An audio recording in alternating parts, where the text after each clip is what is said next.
and welcome back to my channel, TorAthena, where today you have to excuse me looking like this because I've just got home from work and I look a bit like a pineapple because my hair's sticking up and I have to film something, so deal with it.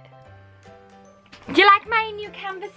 Spitty Man! I've actually had these for ages, but I kept thinking my background looked a bit rubbish and now I don't know if it just looks too busy or not. But yes, I had to rush home today to film something because this week I promised it would be Wales Comic Con week. So that means I need 7 videos about Wales Comic Con. That was smart of me. So today I'm doing one of my favourite things at the moment about YouTube, and it's a story time. Or kind of like a collection of mini stories because none of them are actually worth telling just on their own. But yes, I've written down a few select events that happened over the weekend that are at least worth mentioning. So let's begin. Okay, I'm gonna start from the beginning. So Wales Comic Con was Saturday and Sunday this time. For the first time ever, it was a 2-day event and I got a press pass and I was super excited. I went to last year's and I filmed with a press pass and it was awesome. But this time I wanted to do it a little bit better. Last time I just simply vlogged the event, but I wanted to do more. I wanted to interview people. I wanted to film video cosplays. Cosplay videos! And I wanted just to film stuff that made me actually look quite professional. Naturally, that also meant that I had to dress professionally. I can't dress myself at the best of times, which meant I was having a social anxious breakdown on what to wear. Eventually, I picked everything I was gonna wear. It was comfy, it was smart. If I was bending over to film certain angles, I'd be comfortable, I'd be relaxed, but it needed to be washed. So I threw it in the washing machine the night before, but forgot to take it out. So in the morning, I'd already planned to wash this. I didn't have anything else ready that I knew of and had to wear my wet clothes for the convention. I think they dried by the time I got to the convention, but sitting in a car with wet knickers on, it's not up there in the fond memories of my life. So me and Alan went and it was great and we were really excited, and the first thing we wanted to do, because I was starving, was go to the canteen. Last year they had like a proper canteen where they had a breakfast and a lunch menu, and during the breakfast you could pick what you wanted as part of a fry-up. So you could genuinely, like Subway, select what you wanted on your plate. You could have beans, eggs, sausages, or not. You could have whatever you wanted. Okay, Lucy, they get it. So I was quite excited that I was gonna have fry-up, and I went to the canteen and their menu was the weirdest concoction of batches, bombs. It really doesn't matter. It was like an egg and hash brown bap. I'm saying bap just because it was on the menu. I don't want to start a civil war on my YouTube here. Or a sausage bap, or just a bacon bap, and that was it. That was it. What a weird, like sausage and egg, yes. Bacon and sausage, yes. Why couldn't you just pick what you wanted to put on a sandwich? It already bothered me that it wasn't toasted, because unless it's toasted, I don't actually want it. So we ended up just buying like 3 sandwiches and mixing them in together to make our own sandwich, because that wasn't expensive. But like I said, little thing, but it just kind of baffled me. Like, just why ruin my day like that? I did get coffee though, so like, I was manageable. I actually don't want to tell you this part of the day. It's so embarrassing.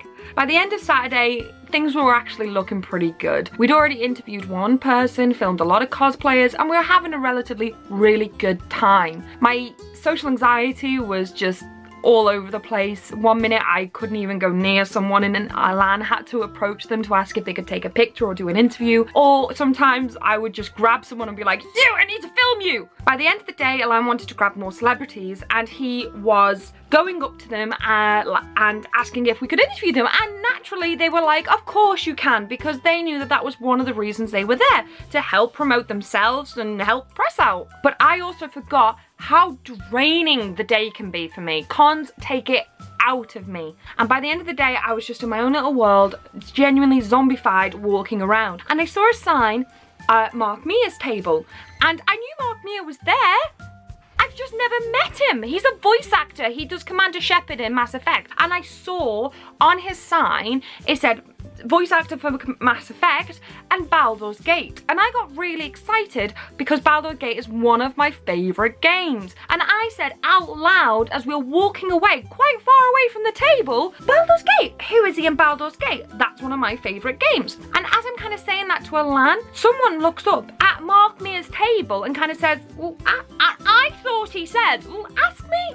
But what he actually said was, ask him, the guy next to him, who is Mark Mear. But I didn't hear that bit. I didn't see any of that. And I went up to the crew, who was wearing a t-shirt saying crew, and started asking him all these questions, thinking he was Mark Mear. Mark Mear was such a lovely, awesome guy, and he either didn't notice or didn't click on or did not make me feel bad about it. He probably gets a lot being a voice actor. But this is something that's going to haunt me for the rest of my days. In 10 years' time, I'm going to be a very established, successful businesswoman, and I will be going to bed in my mansion and falling asleep in my goose-down feathered pillows and duvet and relaxing off in bliss warmth after a full hearty meal.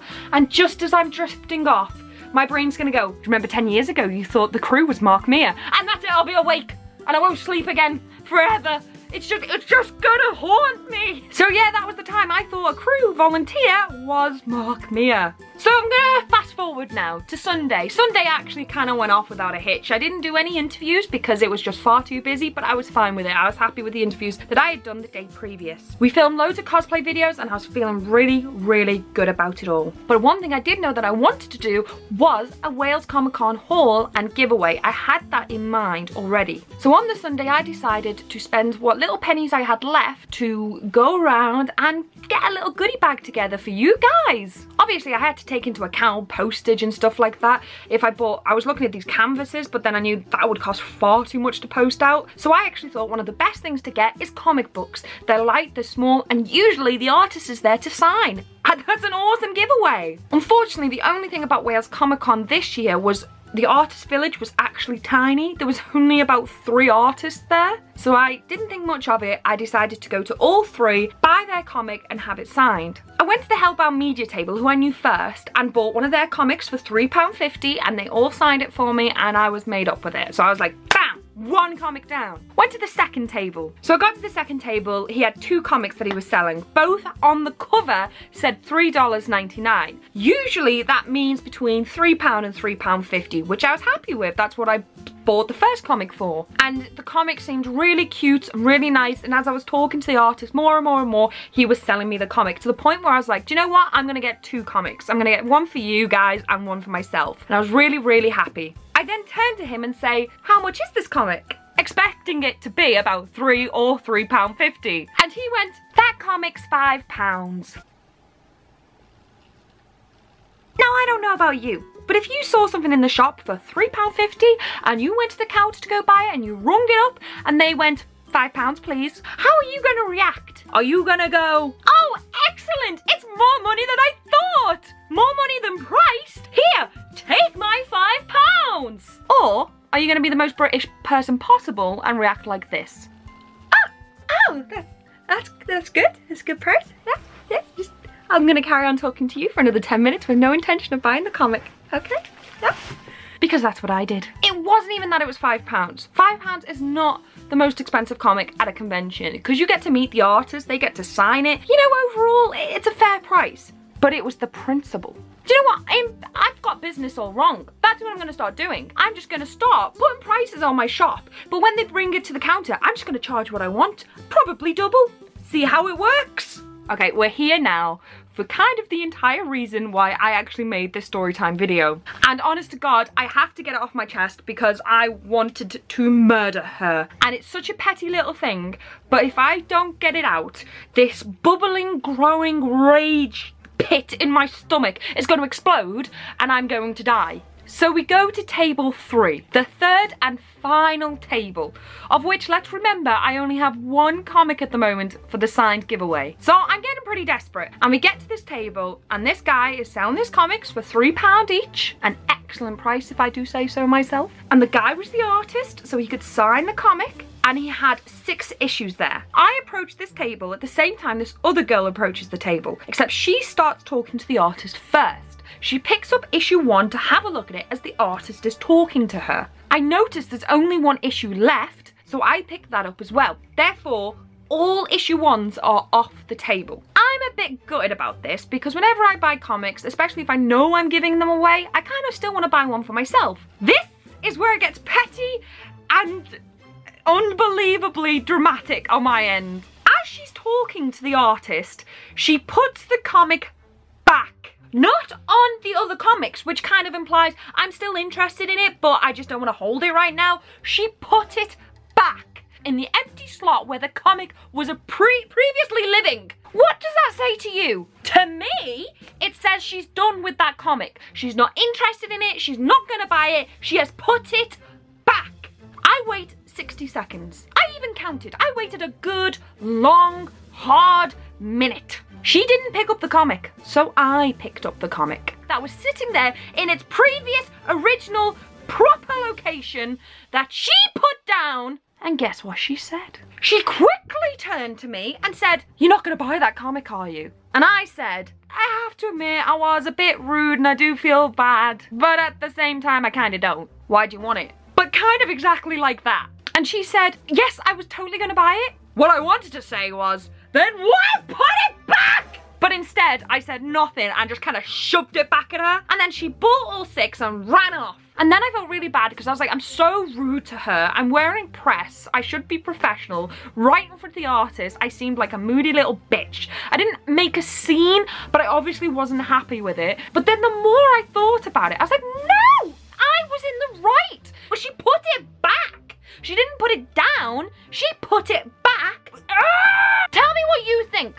Would you react the same as me? Am I totally going overboard? I know I'm like being very dramatic now because that's who I am, but I have a good, there's a good strong etiquette here, isn't there? She was shopping for something, she was holding it, I accepted that it was hers, and she put it back. If she'd put it down, I wouldn't have even thought twice about it, but she put it back. Therefore, she is establishing that she is no longer interested in said item. But because she already had her grubby little fingers on it, she felt like she had some claim to it once I picked it up. If it was anybody else, maybe she wouldn't have said anything, but because I was already standing there for the same time as she did, she felt like she'd already established a visual claim over this comic just by holding it. I have a really bad throat today, and I think you can probably hear my voice going more and more, so I probably should just leave it there. Let me know what you think. Was I right? Was she right? She better not be right. Bet the comic was rubbish anyway. I mean, no, it's brilliant. Go and retweet my tweet and you can enter yourself into the competition. No, seriously, the competition is still open and will be open until Sunday evening. So I'll put the link below. If you fancy winning all the free stuff that I've bought just for you guys, you can do that by just going to this specific tweet and retweeting it and making sure that you follow me on Twitter. So check that out. Okay, I'm gonna go. I'm angry and irate now.